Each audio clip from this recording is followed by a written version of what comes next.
Good morning, everyone, and good afternoon if you're in Bali. Look who I've got with me. I'm using my wrong hand. South. Hey, Rick. Your long lost comrade. It's got to be close to what, 5 months since we did this? No. We were talking in January, weren't we? That's right. That's what we had a break over Christmas. Then we had a little chat. Yeah, we had a few chats. So, yes, it's the first time we've done a live show in ages. Sorry, we've been communicating behind the scenes, haven't we? So, welcome. Yes, we have. Welcome wherever you are in the world, to join us today. I'm coming to you from Portugal. It's 7 a.m. here. And what time is it there in Bali, Rick? It's 2:01. 2:01 in the afternoon, and that's why it's so beautiful. In the afternoon, that is. It's so beautiful and bright behind you. So let's clue people in as to what we've been doing over these last few months when we've been talking behind the scenes. So we've carried on talking, haven't we? And we have indeed. We'll never stop that. Yes, that's true. And one of the things I noticed about our talks was, even though we were just kind of hanging out and just catching up and having a good old natter, it didn't take long for us to start identifying something that we wanted to help and assist with, did it? What have you got to say about that, Rick? Well, it really, I think it really came to the fore when we were reshaping and revamping our homestay here. And we wanted to find a target audience, and it came out as millennials. And what do millennials want? So it put me on the track of determining what are the needs of millennials. And then I thought, well, our world is made up of about 6 generations. Yeah. And we shouldn't just confine it to one, but they are now the biggest generation, they've outstripped the baby boomers. So our focus has been on that. But when you and I talked about it, you're breeding some other generations, and there are others, older ones and younger ones. So let's make this a bit inclusive. Yes, and I love the name you came up with. Mind the generation gap. Well, it's funny, and I can see that we've got people watching, so that's always nice. I'm always interested to know where you're from, what generation you're in, maybe, and what your feelings are about other generations. But one of the things that came up, I think, was that sorry, I can see my voice is out of sync, so you have to listen and ignore my face or something. But anyway, well, what I noticed and what really came up from our conversations for me, Rick, was that we're both raising children that are the new generation, or like the Gen Z. You've got 2 Gen Zs, haven't you? That are the young teens. Yes. I've got 1 Gen Z and then 1 Generation Alpha. And we were talking about who is going to be running the world that our young children grow into, and what can we do to help them? That was one of the things that really stuck in my mind from it. And then we were like, the millennials. What do we know about the millennials? Because Carl, my husband, he's got 2 millennials, 2 millennial daughters, one in her late 20s, one in her mid 30s. And you've got an old millennial daughter, haven't you? Yes, I've got a 41-year-old daughter in Perth.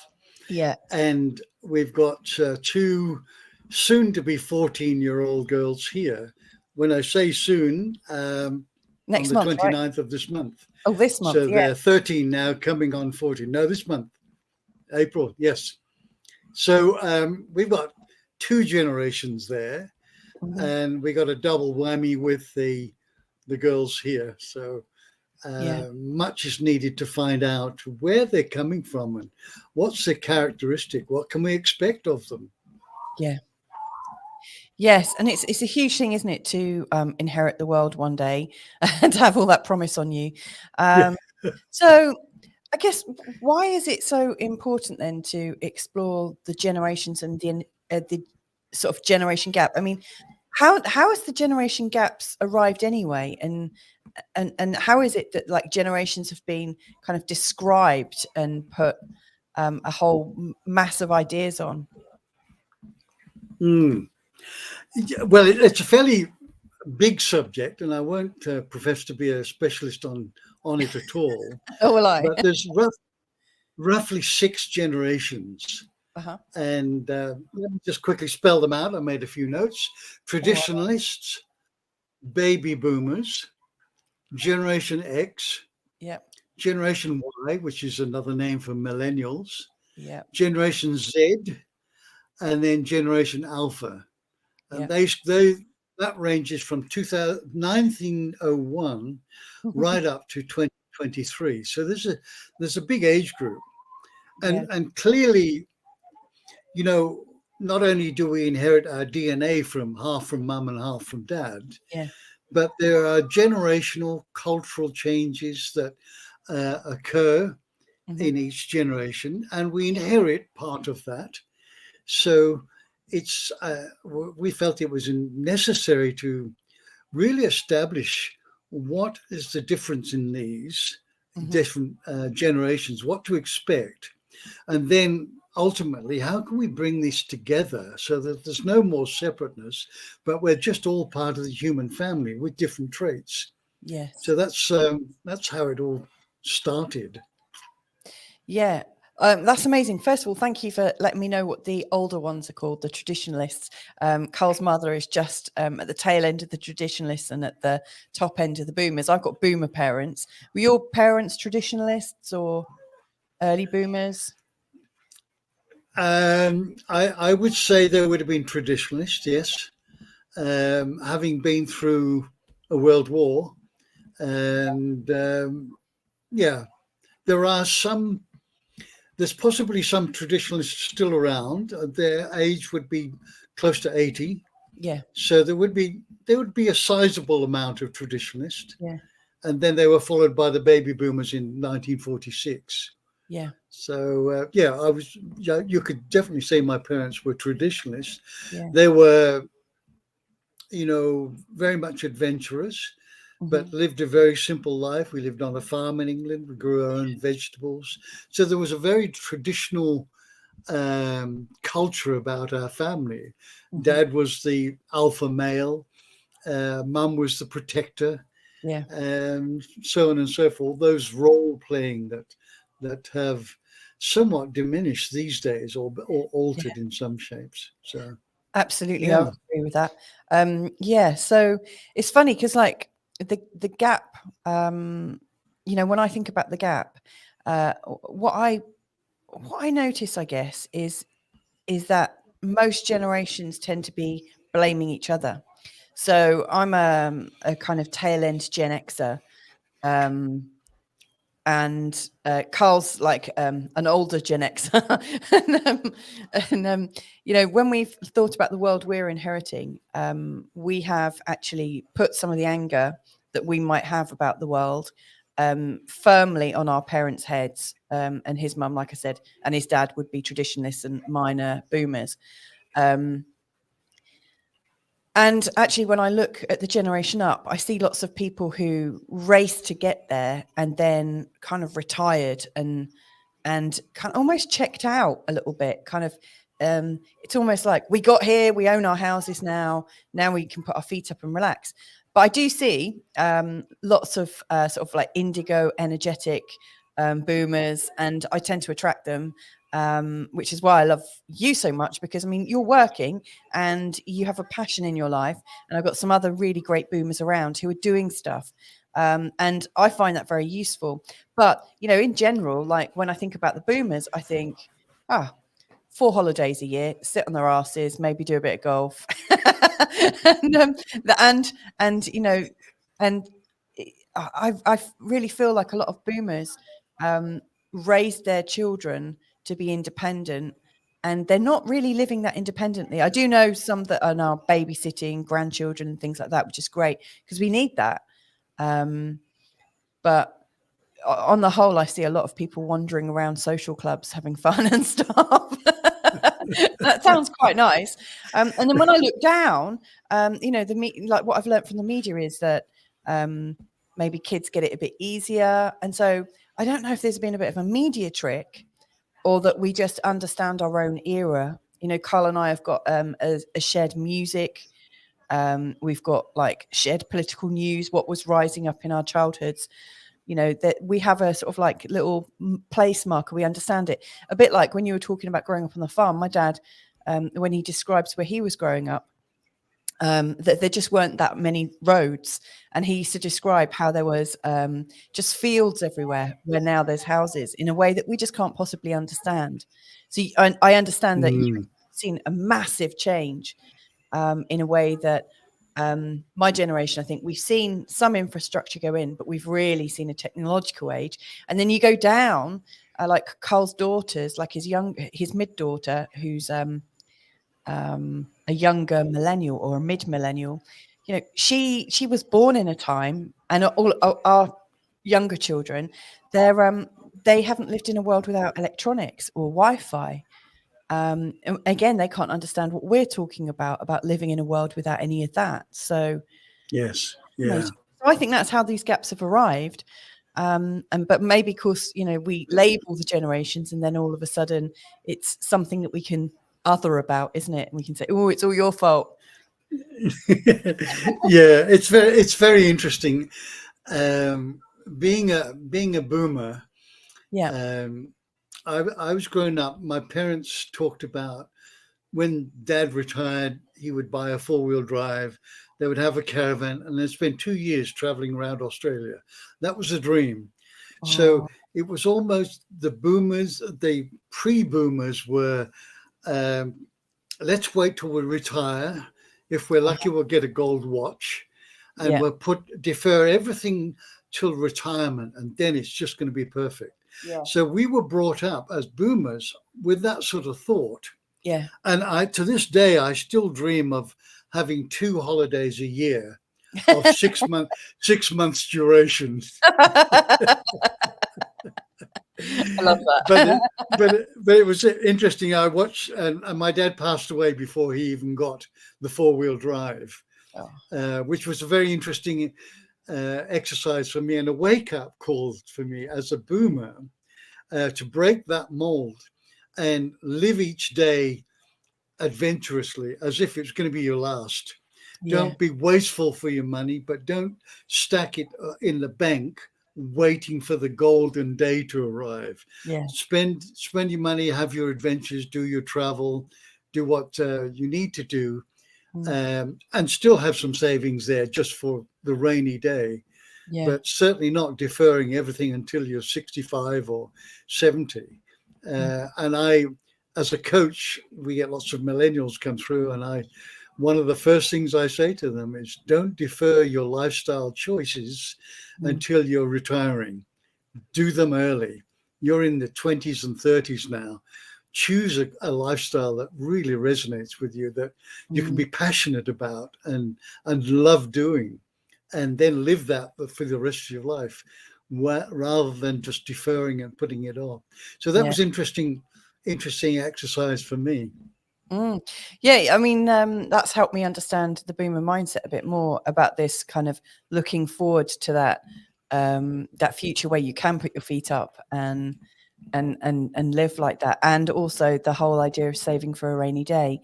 So they have really been putting things off, haven't they? And you're right. When I look at any millennials, it's funny that you've got loads of millennials coming to you. I didn't realize, but I've been doing a bit of snooping behind the scenes about who's coming to me for astrology and who's looking me up and stuff. And it's mainly millennials, and I had no idea. So it's good to really sort of like figure on it. I love the fact that we have a generation that is being encouraged to follow their dreams more.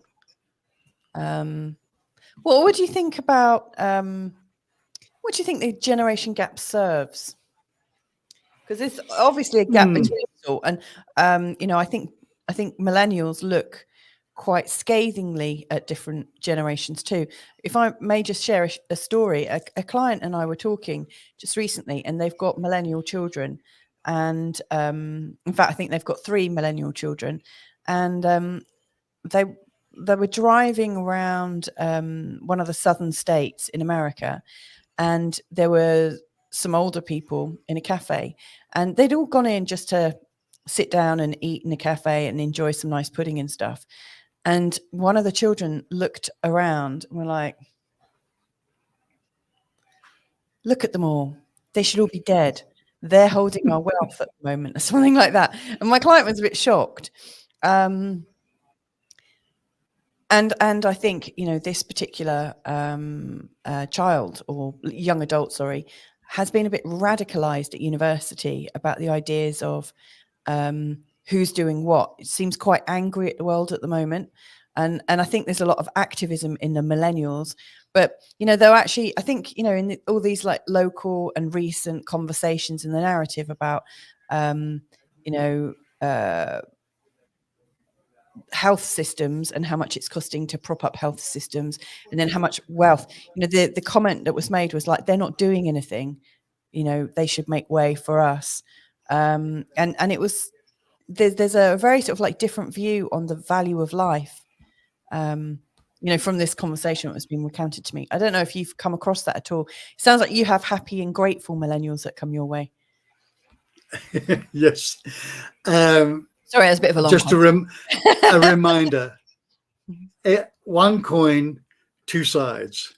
Yes. So every one of these generations has 2 sides to it. Yes. And it's rather unfortunate that we have to label them, just as we Yes. had indigos and crystal children and rainbow children. Yeah. Putting a label on somebody is rather, can be threatening sometimes, because there is an expectation that they will live up to those qualities, certainly if they're Yes. positive. So, oh, you're not allowed, you're a indigo child, so you're not allowed to have a bad day. Yes, you are. And you're a boomer, so you've messed up the planet with your greed and your corporatocracy and your Yeah. consumerism and materialism. You've messed it up for us. Well, we did an awful lot of other good things as well. Yes. You know, that device that you are addicted to, right, came about as a result of the technological advances that we embraced as boomers, Yes. and are continuing as your generation is continuing. So Yeah. it's a bit unfair to label them Mm. and then have to define, well, what are the qualities? But for the purpose of this exercise, it's worthwhile knowing a little bit about them, just so we can understand where they're coming from and what drives them, what's their motivation. Yeah. And we are getting some amazing millennials here, and what seems to be a common trend is they see things differently, Yeah. rather than from the mainstream robotic approach to life. Mhm. They're not blinkered. They can see different ways of seeing things.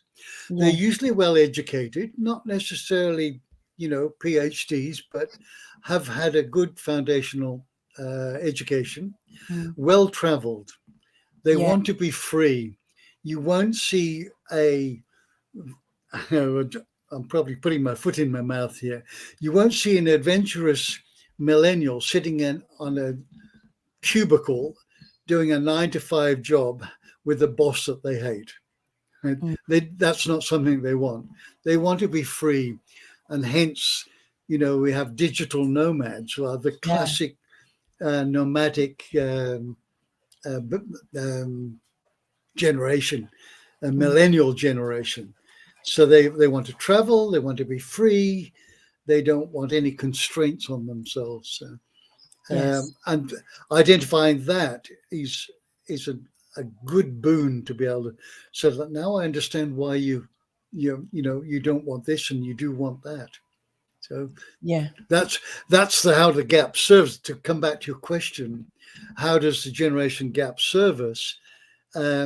It shows that we're not all the same, and that each generation is building upon the last generation, Yeah. whether it be a building of increase of consciousness, awareness, technical abilities, sports. All of these things are improving and changing from one generation to other, and standing on the shoulders of giants. I love that Is, I phrase, think, isn't it? I think I got that from you the last time we spoke. And I got that from Carl. Yes. So that really is the foundation of each of those generations. They're building on what we have. Sometimes it is very positive.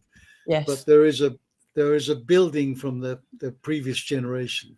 So it does serve us to have that gap and look back and reflect on, this is how it was for us, but look what's happening now, and look what's emerging in the future.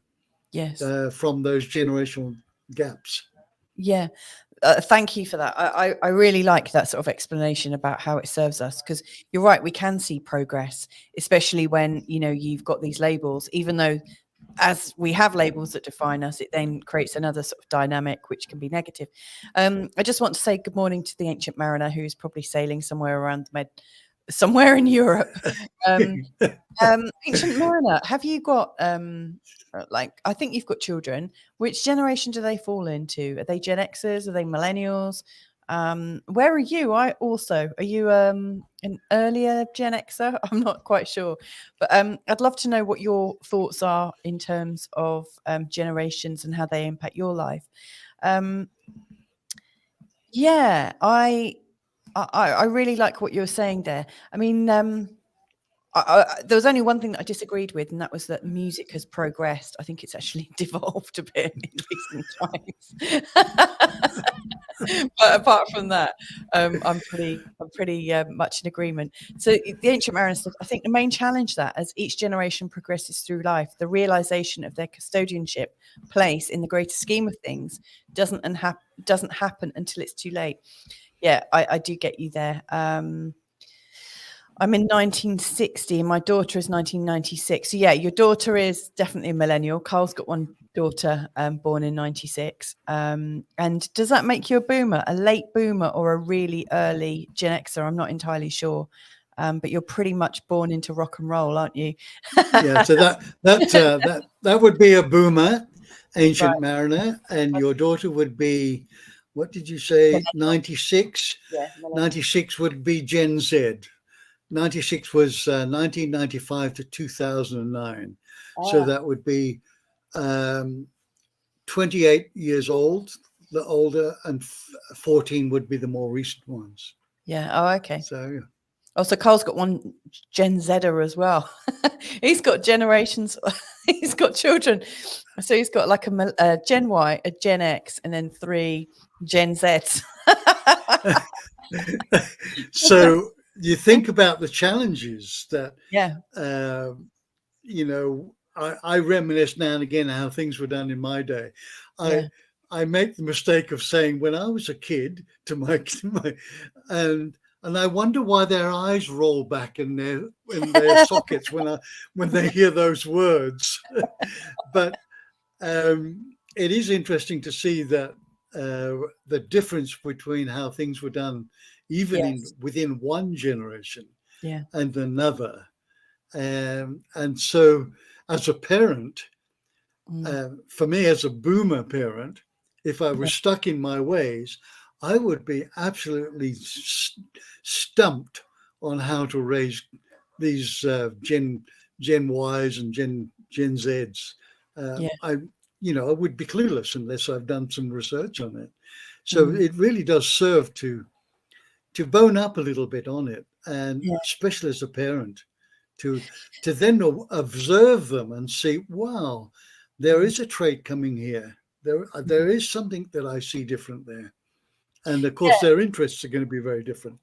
It's an interesting point that you make there, because I have felt a little bit of let's call it what it is. I have felt a bit of sort of irritation towards my parents from time to time, as I'm sure they have me. And yeah, like my mum reminds me that when she was raising us, she didn't have the internet, and there weren't so many books written about child psychology. I mean, she was raising us in the shadow of how she was raised and how everyone else was raised. There weren't these communities where you could chew the fat on the right way to parent. Are you going to be a helicopter parent? Or there's all these different terms. So she does remind me of that. And you know, I've said to myself, you know, crikey, we're both running a business from home. We're both sort of unschooling and looking after our children 24/7. What did those mums that were stay-at-home mums whose kids were at school, what did they do all day, you know, when they weren't managing a business?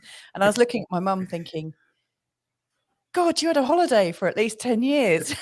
But then actually, if I think about her, I mean, she certainly didn't describe it in that way. And she certainly felt like it was really hard work being at home and being a housewife and so on and so forth.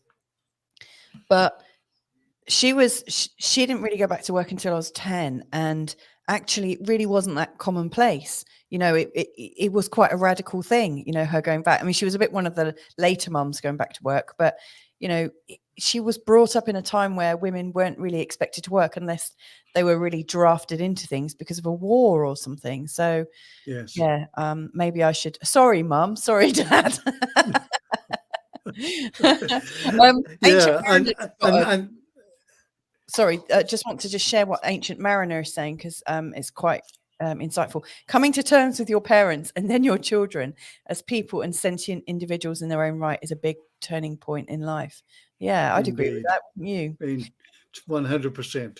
You were going to share something, and I interrupted you. Sorry. Yeah, we talk about our parents, perhaps mum staying at home, not working, but sometimes we forget there was no press button washing machines in those days. There were scrubbing boards, right? And you had to hang out the washing on the pegs. Not that that's slave labor, but hey, I still do that. making bread, rolling dough, pickling onions and fruits and things like that. No microwave oven to quickly heat up something. So they didn't have the equipment that we have. Yeah. And then when we transposed our thoughts like that, there was quite a challenge there. Yeah. And probably they didn't have a car to zip down to the local shop. So that it was a very different era. And it would appear that, you know, well, the kids are off at school. What did you do all day? Right? I know my mum had a really good suntan for about 10 years. She'd whip round, get all her work done, and then go and lie in the garden. No, but you're right. I mean, we did have a car and we did have some of those mod cons. In fact, funny thing is we work on one car and actually walk most places. We haven't got a microwave and we haven't got a dishwasher. What you're also describing is actually kind of like an old-fashioned Portuguese life. That's something that we really like actually ourselves. We're trying to go back to like living like boomers but with our consciousness. Funny, isn't it? No, you raise a really good point. We do forget the sort of technological things that we have to help ourselves. Like, you know, looking after our children, you know, we really want them to write, you know, with a pen and paper. And you know, I know that they teach that at school, and I do think it's helpful to be able to use pen and paper. I've always got a pen and a pad, and it goes everywhere with me. But they're growing up in a time where everything goes into a machine and it gets processed. Yes. So I can see why they might get a bit tired of us saying, come on, let's practice your handwriting. It gets boring. They can't see the point in it. So, yeah. Yeah. And that brings on another topic of the generations, because Gen Z and Generation Alpha are going to embrace artificial intelligence. And I don't want to go too far off subject of this. No, fine. I'm moaning about it quite a lot. And it's unfair to do that as well. So many advances. Go on. So, you know, now we've got kids passing exams and writing thesis on using chat GPT and other artificial intelligence, and getting remarkable results, but it's not coming from them, right? It's almost like cheating. We used to get into trouble if you looked at somebody else's exam paper or what they'd written. But this is now divesting ourselves with the creativity, the inspiration, the curiosity, the capacity to learn is being bypassed by artificial intelligence. So are we breeding intelligent people, or are we dumbing them down because they've never been trained or won't be trained into critical thinking, analytical thinking, logic, the nuances of the right hemisphere, intuition, when everything is being handed to them through artificial intelligence? And I see that as being a downside. Again, one coin, two sides, right? I think AI could be an extraordinary boon to humanity if it was used for that purpose. But now, Generation Alpha, their kids are 0 to 13 years of age. They are going to be fully fledged into artificial intelligence. And so teaching your kids to write and teaching them critical thinking and creative processes, I think they're absolute must in this new generation. So that's just my thought on it. No, I agree. And I think the people within that generation that are curious enough to work out how these things are programmed and who get in with technology, they'll be the leaders of tomorrow. Or they'll be much higher than the people that are just using it but not understanding where it's coming from. I've tried to break it a little bit, I have to say. I'm very dubious of it, and I can also see the benefits of it. So in the last week, I've had a couple of conversations with two clients in the US. One of them, who is like an early Gen Xer, so in her late 50s, was talking about setting up a business and is doing all her business research using ChatGPT. And she just thinks of a question that she might need to know, puts it in, and then all this information spews out really quickly. And she's talking about it, and I was thinking, wow, that's really quite helpful actually, that you could do a quick search and ask for a narrative. So, for instance, in doing some marketing, they put in a question and said, hey, what do you think about this? Can you make the answer like a Texan, or could you make the answer like somebody who is slightly more reserved? And ChatGPT managed to advertise something and do it with different voices, which is really, really clever. And she was reading them out to me and I was kind of blown away. And then one of Carl's listeners put his name into ChatGPT to see what came up. And there was this really well-written description of what my husband does, and, talking about Good Morning Portugal and what he does and how he works and how he interacts with his audience and stuff. And so I thought, okay, let's put in my name and see what comes up. And I broke it, which was great because it couldn't find me, even though, I'm online all the time doing stuff quite publicly. And it thought that I was a suffragette, and it said that I'd written books. And the interesting thing was, I thought, okay, maybe there is somebody with this name. And so I did a search. I searched for the book titles to see who wrote it. And each of the book titles were written by two different people. And I couldn't find anything about this character that I was pertaining to be. So it is fallible. That was the first thing that really came up. But if people are so used to it as being fact, because it has this stunning ability to just spew out information very quickly, we're going to get into some hard times. But it did also occur to me that a lot of us could be redundant very quickly. I was getting told off by somebody on social media for questioning AI.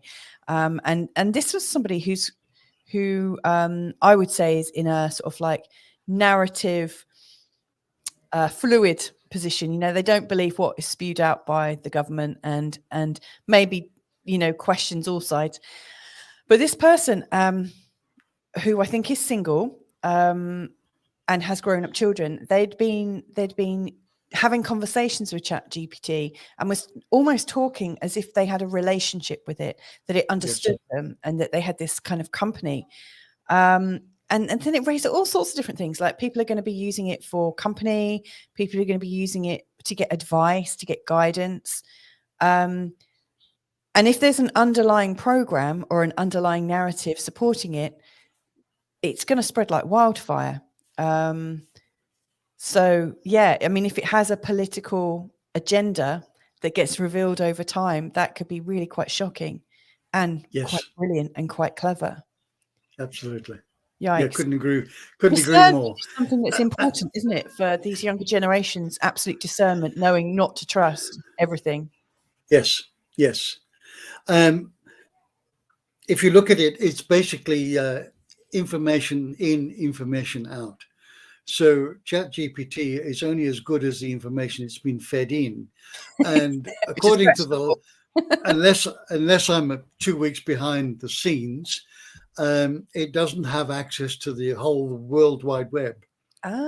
So it's the database is inputted from people, right?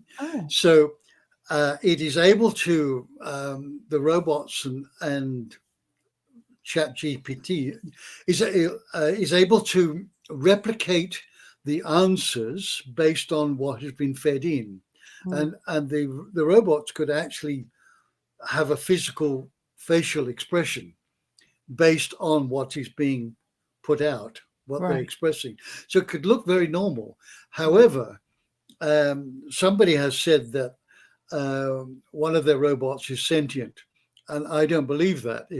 I don't believe that the robots have consciousness, and I don't believe that a computer has consciousness, because consciousness is infinite. So how could you possibly have an infinite computer? Maybe in I have heard about computers. Yeah, maybe in time we will grow such a massive database of information that it would appear to be infinite. But if consciousness is infinite, and I believe it to be that way, then we're unable to capture that. We are able to capture a modicum of behaviors and answers that would be relevant to a conscious person. But it hasn't come from the computer.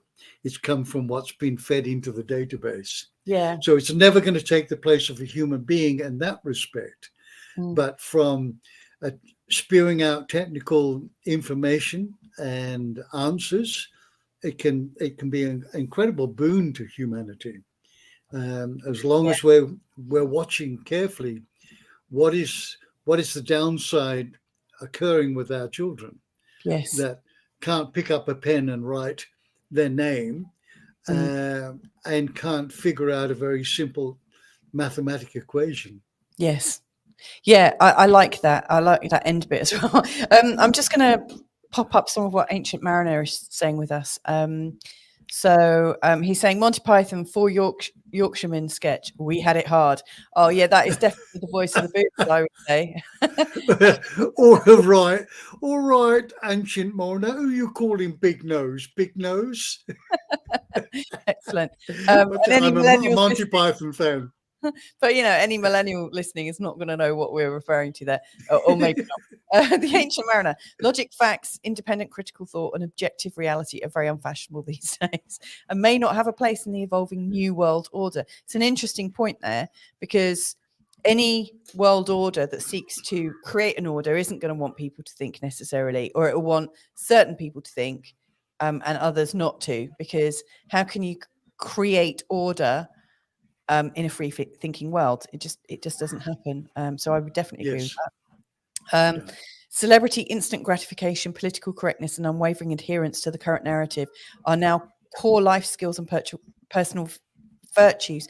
Yes, I would agree with that. It was funny during the I'm using made up bunny ears again, during the pandemic. My understanding is that a lot of millennial narrative was very much in favor of almost like they were crying out for some boundaries. Some of the strongest adherents of of wearing masks and getting vaccinated and carrying that message of don't kill grandma. I think because they have that social conscience, which, they've been, I think, radicalized with at school, radicalized with the environmental messages and things like that, and equality and et cetera, et cetera. And I also think in particular, people that have been disenfranchised almost found their place, didn't they? All of a sudden they could be important because they were the ones carrying this important message, and they could hide their face at the same time while speaking out. Yes. What were your thoughts on that? Well, I think you're strong resistance to masking. Medically, we know it hasn't worked, but socially, it's probably the worst thing you could do to our children. Yes. Who are staring into the face of our young children with a mask on. Yeah. And again, in my day, if you wanted to rob a bank, you would wear a mask. Yeah. Right. And you put a trilby on and wear a mask and a raincoat with the collar up. Maybe some sunglasses. Not that I've done that. I just read about it once.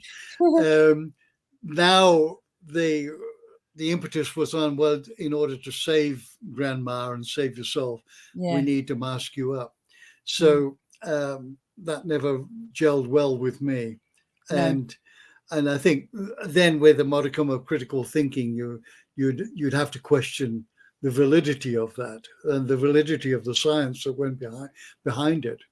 So now there's a lot of whistleblowers now that are coming out, and they're genuine, authentic, intelligent, well-read whistleblowers that have got the truth serum in them, and they're now exposing what some of the misgivings of the laws and regulations around that. So we've moved on from that. So.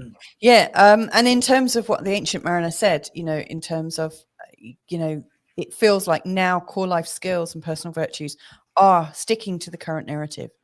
I remember I just kind of missed the tail end of it, but I think my mum and dad, who are young boomers, and Carl, who's an old Gen Xer, they're closer in age than we realize sometimes, even though we're apparently in different generations. He's actually quite close in age to my parents, and yes. They grew up with different rival gangs having different approaches. So like my mum and dad, with the rockers and the mods and rockers. And then in the 70s, we had punk, we had kind of new wave, new romanticism, and very, very different styling. And to me, it feels like things are getting quite homogenized at the moment, that there just is this kind of new style, and it's about not really having a style. If you're seen as an intelligent person, I think following the idea of not having a style and doing your own thing seems very, very important. And then if you're some kind of media person, then it's all sort of very glamorous and very fake. But it doesn't feel like there's so much rivalry between styles. It's more that it's all kind of coming together somehow. Yes. Yeah. And there's another aspect of it, Louisa, that I think my sentiments. I've been a very strong advocate of indigenous wisdom. Yes. That of indigenous natives, whether it be in Australia or the Amazon or Indonesia, wherever it is.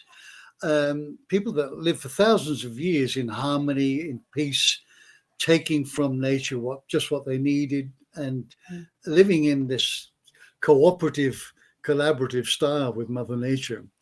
And I've always respected my elders.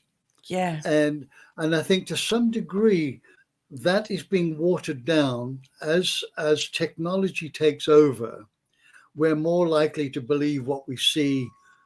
Well, you and I don't have televisions, but we're more likely to believe what we've been seen or on TikTok or whatever. The younger generation would rather assign the truth to that rather than the wisdom of older people who have both the knowledge and the practical experience and wisdom in life. And the older we get, hopefully the wiser we get. So I'm seeing the generational gap is part of that, is dissociating with the old way. Oh, you're the old boomers. You're the ones that messed the planet up for us. But yes, on the other side of the coin, we carry a lot of wisdom of our age, having gone through quite a lot of stuff. So that's something of we're talking about. How can we bring them together? How can we assimilate the wise technological wisdom that the newer generations have got, and marry that to the older traditional technology, marry them together to work for everybody across the boards. Yes, and also like the boomers and the traditionalists that are still with us, they're our last link to how things were prior to the computer age. Yes. You're our last link as to what it is like to be an actual natural human. I mean, I was born in a time when there were radio waves, but I could still lie on the ground and really feel the pulse of Earth. I mean, it's not something you can physically like really feel, like, you know, it's moving you, but it's almost like waves of relaxation. And you know, like being connected into the Schumann resonance, you know, what it's like to feel like natural when you've got normal blue skies that aren't clouded over with streaks across them. You know, there are like billions of humans that don't know what it's like to be in a completely natural world. Yes. Yeah. Okay, we've got some more comments. Some of them are quite funny as well. So Ancient Mariner is also saying, I don't believe that 99% are conscious. And this is 99% of humans. It's interesting because we were talking, like when Rick and I were talking over the last few weeks, over the last couple of months, actually, when we were talking about these generations, we were also saying, you know, we were talking about like the idea of indigo people, you know, people who are on an awakening path, or people who think like they've come here for a spiritual purpose, who want to connect to that. And there's also, you know, I think a consciousness that seeks to have power over things. So lots of people talk about the 1% and the 99%, and they do it in terms of business. So like when we're talking about the boomers, you know, what we know about the boomers, you know, that they've destroyed the planet or whatever. Actually, it's not most boomers that have done that. It's the ones that are right at the top who've decided to sort of aggregate and kind of keep all their power. In the last few years, there's been a massive power shift, hasn't there? And resource shift. The money has come out of, any money in the middle classes has come out and it's been scooped up and taken into these top 1%. And we think about like world politics, it's really in the hands of boomers and then some Gen Xers and not much, you know, beyond that. But again, they're like the 1%, but we also have like a 1% of, or maybe it's more of people who are actually wanting to create change. And then there's this lot in the middle that you might be talking about, Ancient Mariner, that are humans, but possibly not necessarily thinking from a place of consciousness. You know, they are literally doing their program. They are living in the best way that they can. And so what Rick and I were talking, like, if we were here to create change, how can we do it? When we consider being the 1% of people that want to make a difference in our own generations, we're really cut off. And with the generation gap, we don't really talk to each other so much. But like if we're in touch with the 1% from the millennials, the 1% from the Gen Zs, the 1% from the Gen Alphas, and if we're also leading in our own families and trying to create families that are quite connected, because it seems to the untrained eye that like politics and narratives are trying to separate families rather than create them at the moment. I would say that's a massive switch from your generation, Rick, right down to the ones of our children. There's a massive change in the families. So we were thinking we have more power if we could come together rather than observe the fact that we're in different generations. Do you want to add to that, Rick? Yeah. When there was a big movement in Wall Street, there was a lot of we are the 1%, they are the 1%, we're the 99. Yeah. And I would respond to some of these very politely, but remind everybody that we are the 100%, because 1% of 99 is more separateness. right? Yeah. And Yeah. it's Yeah. separateness. I like that. Separateness is the bane of humanity. Yeah. We're separate. We're even the way we're talking now, we're separating Yes. ourselves by calling baby boomers Gen Z. Yeah. We Exactly. are one human family, and that's Yes. part of what you and I would like to see is let's celebrate that we are all one generation with Yeah. different aspects, different skills, different ages, different wisdom, and so then we're not dividing. There's no more separate. We are one human family, Yes. all brothers and sisters on this planet. Yes. So that's my thoughts around I love that that. aspect. Yes, I absolutely love that. And that also almost pulls, like in our most recent conversations, we were talking in terms of how could we capture the consciousness from the different age groups or generations or from different parts of this oneness in such a way that we had a resource, in such a way that we could help guide, because it's not just about having great elders, but it's about having great youngers as well, and us all Yes. coming together. And of course, Chat GPT could do that. There are these mechanical ways that can do that, but they can be really manipulated, I think. Yeah, so these conversations, I think, are like a prompt for us to find out what it is we want to do, and how we'd like to take these conversations further. So Ancient Mariner's just added in some more lovely bits and pieces. So I believe that young people throughout history have always needed predictability in some form of formula, and this has been reinforced by platform computer games in which you know what you need to do to get to the next level.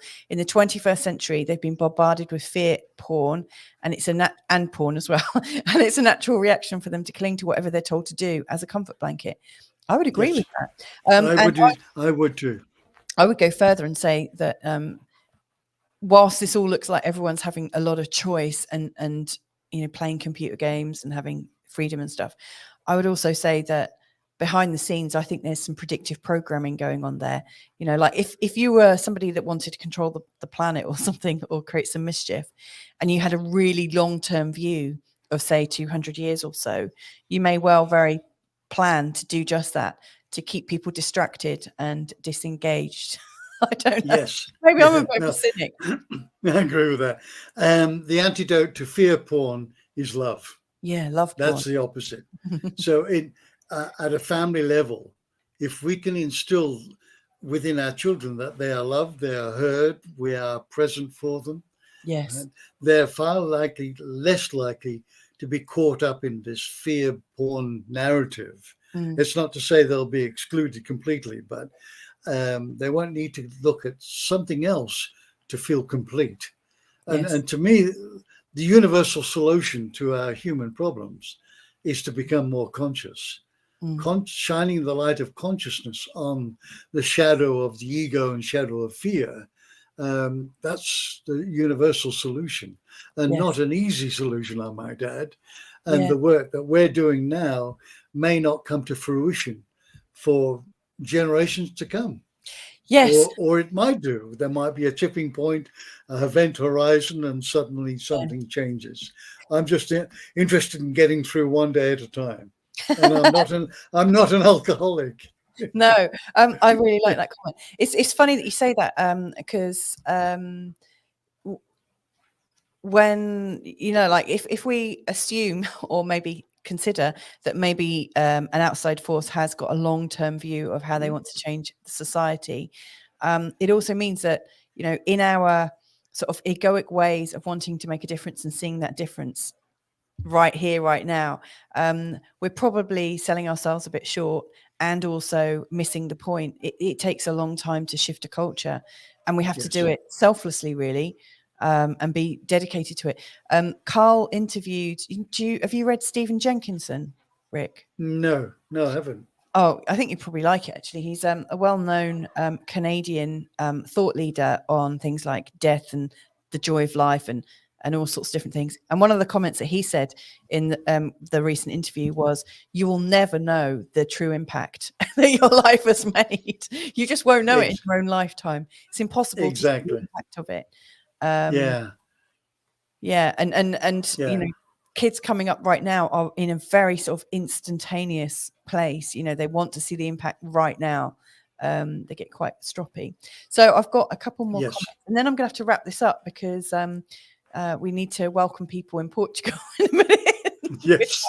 So he's saying, I think this goes some way towards explaining the mask phenomenon, but it exposes them to manipulation by unscrupulous people who will exploit their fear and naivety, which I agree with. And that's where you were saying, Rick, it's important that love is the antidote.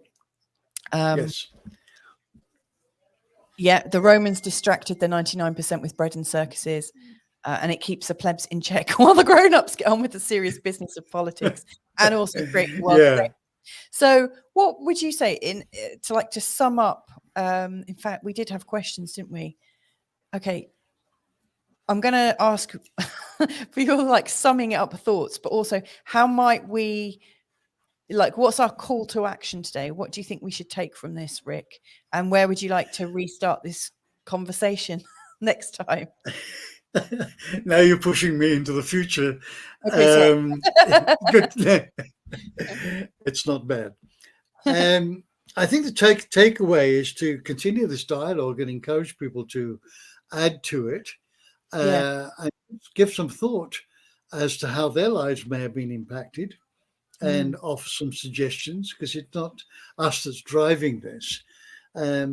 But we're really sowing a seed. We're dropping a pebble in the still waters and allowing these ripples to go out by just expressing that we are one human family and that it's layered, but we are the 100%. The 1% that we talk about, the empire, is a reflection of the 1% that we have inside us. Yeah. And we can be a little bit niggly sometimes. We can be a little bit discompassionate. We can be a little bit blah, blah, blah. And what we don't like in that cabal, or whatever we want to label it, is what we don't like inside of us. Yes. So the answer is, if we're feeling a little bit disjointed from the different generations, then we should look at what is it you don't like about them, and are you carrying some of that? And then that would help to unify us a little bit more. Yes, that's perfect. I think that's a perfect way to end the show. Thank you so much. Thank you to everyone that's watched today. Thank you especially to the Ancient Mariner that has contributed. I really like that. And I hope that we can have you back on the show another time, and also have some more comments from other people as well. It's been great.